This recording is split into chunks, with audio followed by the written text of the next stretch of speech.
Hello दोस्तों, मैं हूं अनिल और आप लोगों को भूत प्रेत से संबंधित कहानी सुनाता हूं। कृपया कहानी को पूरा सुने और ध्यान लगा के सुने, क्योंकि शुरू शुरू के कहानी में कुछ पता नहीं चलता है और कहानी के जैसे ही अंदर जाते हैं, उसके गहराइयों को टटोलते हैं, तब कहानी का आनंद आता है।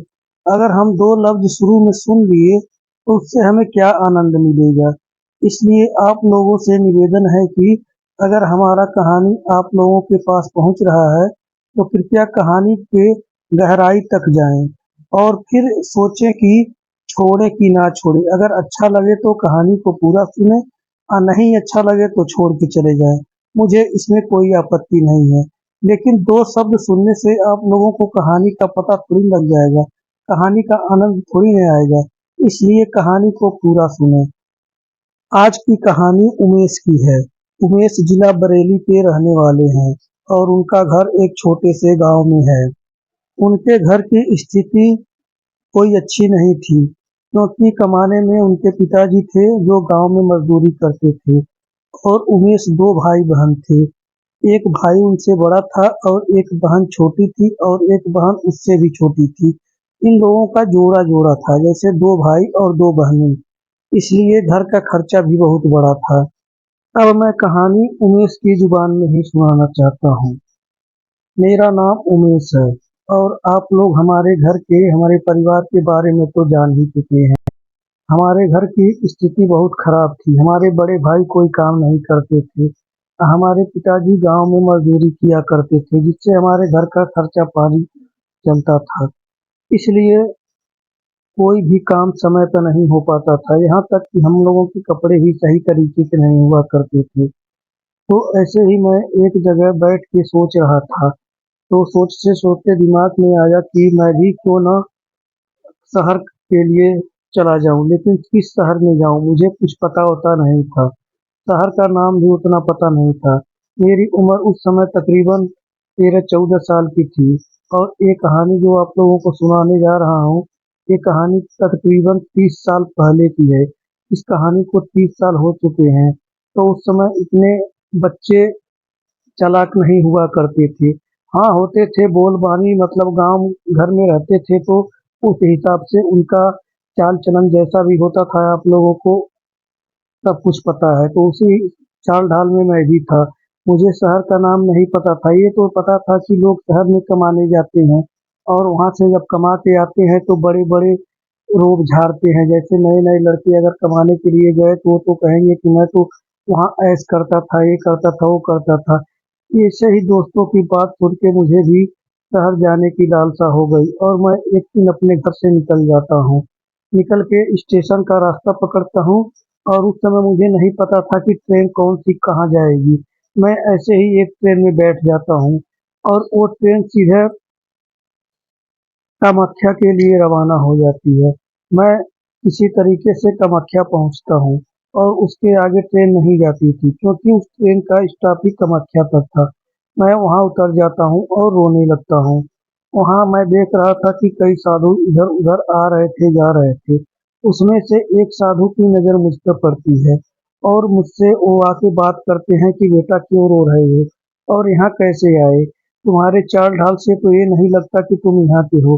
तब मैं उनको सारी अपनी बात बताता हूँ। तब वो मुझे अपने साथ ले जाते हैं। वो कामाख्या मंदिर के इर्द गिर्द ही रहते थे, जहाँ पर लोग तपस्या और जप तप किया करते थे। अब मैं उनकी सेवा में लग जाता हूँ और उनके साथ जो कहते हैं वही करने लगता हूँ। वो हमारा खाना पानी का ध्यान रखते थे, लेकिन वो रात को घर पर नहीं रहते थे, सिर्फ दिन में घर को पैर आते थे। रात को पता नहीं कहाँ चले जाते थे। कई बार तो मैं बाथरूम के लिए भी उठता था तो वो हमें रात को नजर नहीं आते थे, पता नहीं कहाँ चले जाते थे। ऐसे ही कुछ दिन तक बीतता रहा। फिर मैं उनसे पूछा, गुरु जी आप रात को कहाँ चले जाते हैं? तब वो हंसते हुए बोलते हैं, बेटा मैं तो साधना के लिए चला जाता हूँ, मैं रात में साधना करता हूँ। तो मैं जिज्ञासा भरी बातों से पूछा कि गुरु जी आप साधना करते हैं, इससे क्या लाभ होता है?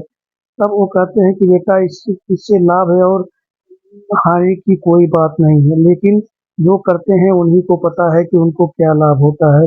तब मैं उनसे बोलता हूँ कि गुरुजी आप भी मुझे साधना करना सिखा दीजिए। तब गुरुजी बोलते हैं कि तुम कर पाओगे, इसमें बहुत खतरा है, बहुत डर है। तब वो कर तब मैं कहता हूँ कि नहीं गुरुजी, आप जब साथ में रहेंगे तो मुझे कौन से खतरा कौन सा डर लगा रहेगा।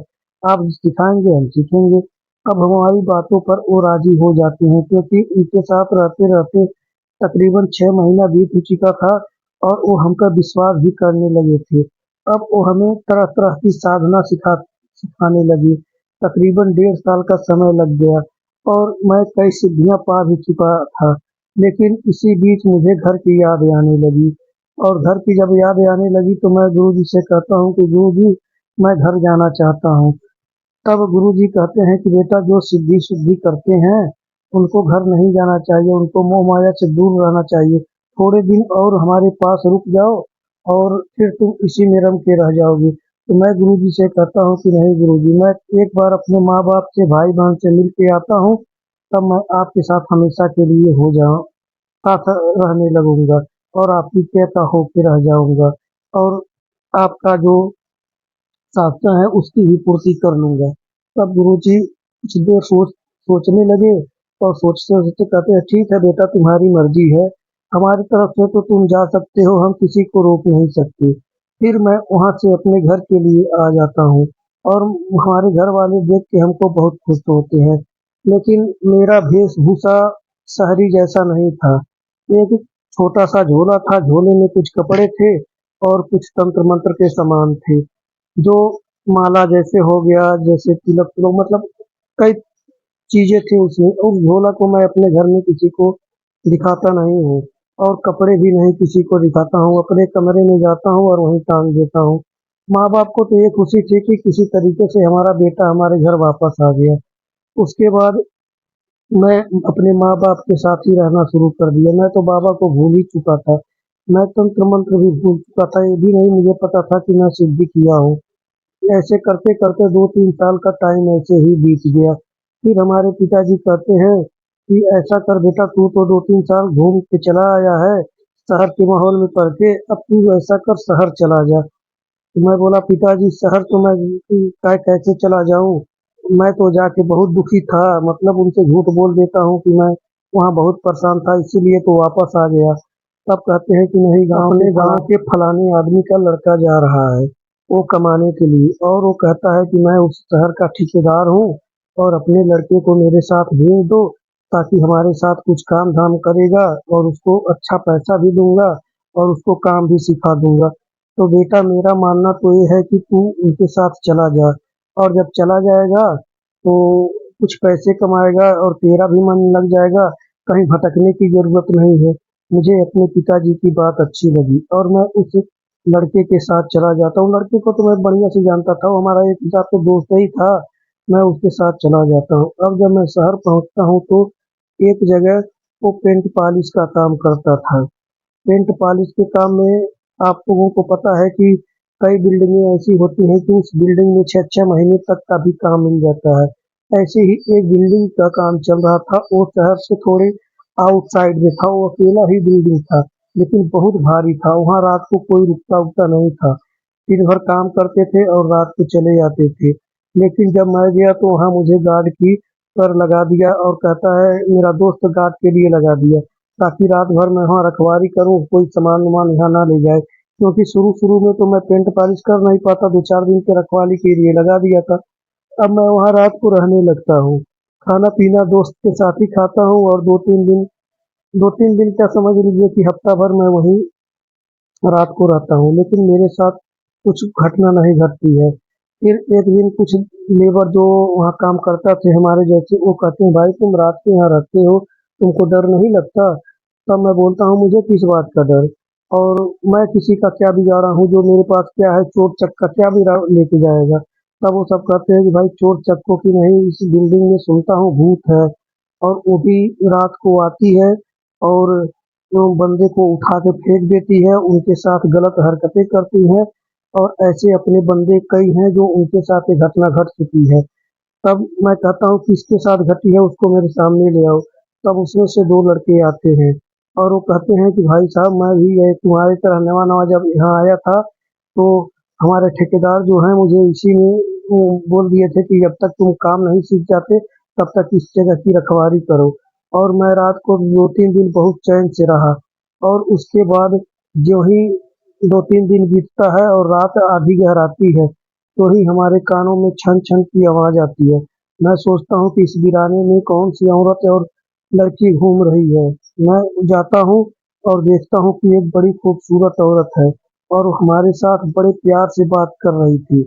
और प्यार से बातें करते करते वो हमको कब अपने बस में कर लिया मुझे पता ही नहीं चला। जब मेरी सुबह आँख खुलती है तब मैं देखता हूँ कि मेरे कपड़े अस्त व्यस्त थे, मेरे शरीर पे खरोच के निशान भी थे, लेकिन मैं किसी से कह नहीं सकता। और फिर दोबारा अपने दोस्तों को दिखाता हूँ तो कहते हैं कि भाई तेरे साथ कोई चुड़ैल है और ऐसा काम कर दी। और ये बात किसी को बताना नहीं, नहीं तो बहुत बुरा हो जाएगा। हमारा ठेकेदार ये बात बोलता है। और फिर ऐसे ही एक लड़का और आता है, उसके साथ भी ऐसा हुआ। और तीसरे नंबर पर तुम हो, तुम्हारे साथ तो हफ्ता रह गए हो, तुम्हारे साथ कुछ हुआ ही नहीं। तब मैं बोलता हूँ भाई मेरे साथ ऐसा नहीं हो सकता, क्योंकि मैं कुछ जानता हूँ। तो कहते हैं सब क्या जानते हो? तो कहते हैं कि मुझे बताने की जरूरत नहीं है, मेरे साथ ऐसा कुछ नहीं हो सकता और किसी की हिम्मत नहीं है कि मेरे साथ कुछ कर दे। फिर मेरा ठेकेदार आता है और कहता है कि भाई इन लोगों की बातों पर तू ध्यान मत देना, तुम अपना काम करते रहो। मुझे क्या था, मैं तो तंत्र मंत्र जानता ही था। मैं आराम से उस मकान में रहने लगा रात दिन और अपना काम करने लगा। पैसे तो मुझे मिलते थे। धीरे धीरे 2 महीने बीत जाते हैं।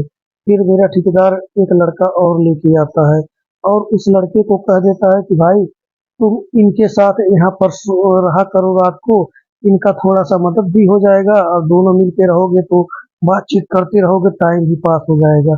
बस क्या था, मैं अकेला पहले रहता था, अब 2 जने रहने लगे। उसके बाद धीरे धीरे करके 4-5 दिन का टाइम बीतता है और वो लड़का रात को पेशाब करने के लिए उठता है। जब पेशाब करने के लिए उठता है तो छत की तरफ चला जाता है।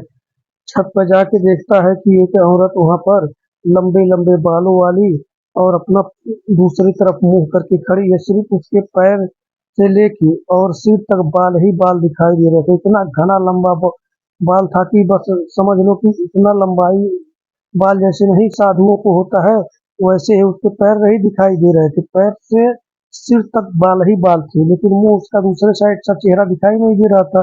तब ये जो मेरे साथ लड़का रहने वाला आया था वो आवाज मारता है, कौन हो तुम, यहाँ क्या कर रही हो? तब वो लड़की जो औरत थी वो पीछे से इसकी तरफ घूमती है। और जब इसकी तरफ घूमती है तो ये तो उसको देख के देखता ही रह जाता है, क्योंकि ये तो उसकी सुंदरता पर मोहित हो गया था। पीछे से इतने लंबे लंबे बाल थे, इसकी मोटी मोटी आंखें थी और देख के हैरान हो गया था। और उस चुड़ैल ने इतना सुंदर रूप बना लिया था कि इसको तो अपने जाल में ही फंसा लिया था। अब इसका मनमोहक रूप देख के ना ये लड़का जो था बिल्कुल उसके जाल में फंस गया था और वो जो चाह रही थी वही करने जा रहा था।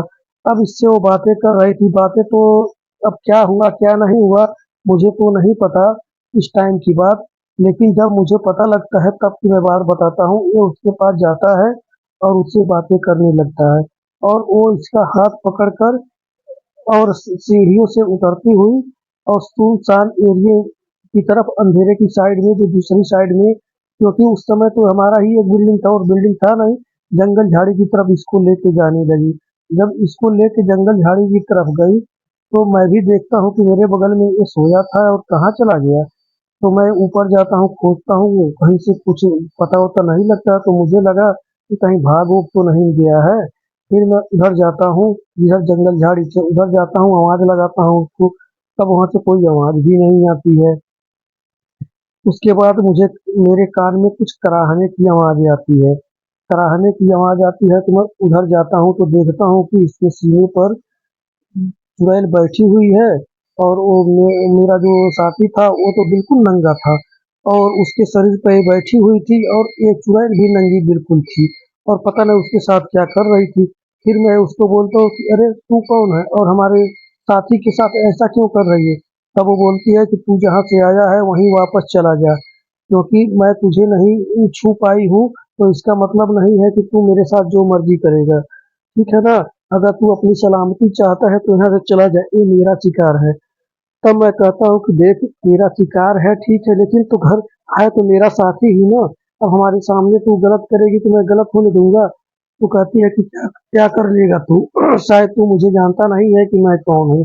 मैं तेरा बहुत नुकसान कर सकती हूँ, इसलिए मेरे शिकार को मेरे तक छोड़ दे और तू यहाँ से चला जा। अब शायद चुड़ैल को मेरे बारे में पता था कि नहीं पता था, ये तो मैं नहीं बता सकता, लेकिन वो मुझे बहुत धमकी दी और मैं भी उसे धमकाता रहा। लेकिन बातों बातों में जब बात नहीं बन रही थी धमकाने उमकाने से, तो मेरे ऊपर झपट्टा मारने के लिए जो ही लपकी, जो ही मैं भी अपने मंत्र का इस्तेमाल किया। और जो ही मंत्र का इस्तेमाल किया, तो ही वो चीखने लगी, चिल्लाने लगी, मुझे छोड़ दो, मुझे छोड़ दो, मैं अब दोबारा इस घर की तरफ नहीं आऊंगी। क्योंकि मुझे नहीं पता था कि तुम इतने बड़े तांत्रिक हो और तंत्र मंत्र जानते हो। इस घर की तरफ क्या मैं अब इस एरिया में भी नजर नहीं आऊंगी, मुझे क्षमा कर दो।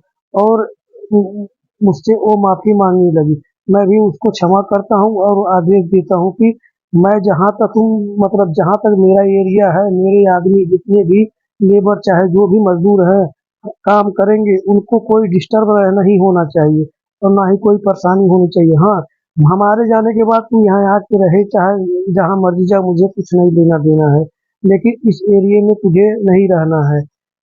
तो इस बात पर सौदा होता है और वो चली जाती है। उसके बाद हम वहाँ 2 साल तक रहते हैं और 2 साल के बाद हम अपने घर को चले जाते हैं और वो ठेकेदार का काम भी पूरा हो जाता है और हम काम भी सीख जाते हैं।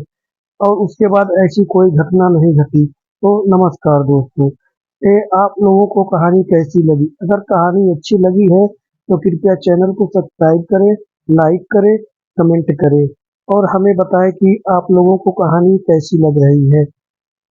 अगर आप लोगों को कोई